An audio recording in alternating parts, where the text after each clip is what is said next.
Nu har jeg fået handsker på, og så skal jeg op på alterbordet. Jeg skal have flyttet de der 2 lysestager, så vi kan få plads til at lukke de forskellige låger. De her lysestager, de vejer cirka 60 kilo per styk, så det skal virkelig tages ved dem for at flytte dem.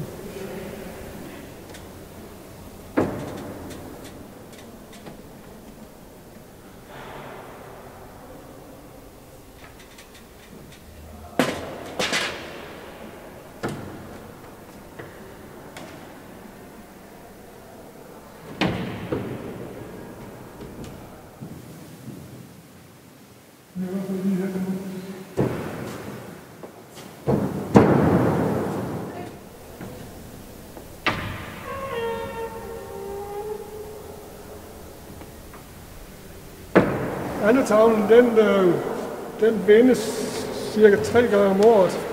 Vi vender den i fastetiden, hvor vi får passionstiden frem.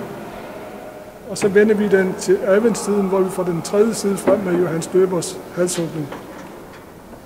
Og hver gang vi gør det der går en 3 kvarter med at åbne og lukke igen. Topskabelsen forestiller Jomfru Maria, der blev kronet til himmeldronning af Jesus.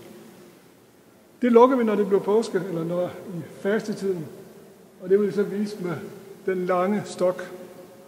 Det er svært at få lukket det skab, fordi at det er meget højt oppe. Der er cirka 8 meter op til skabet, og det kræver en meget lang stok, som vi så har her.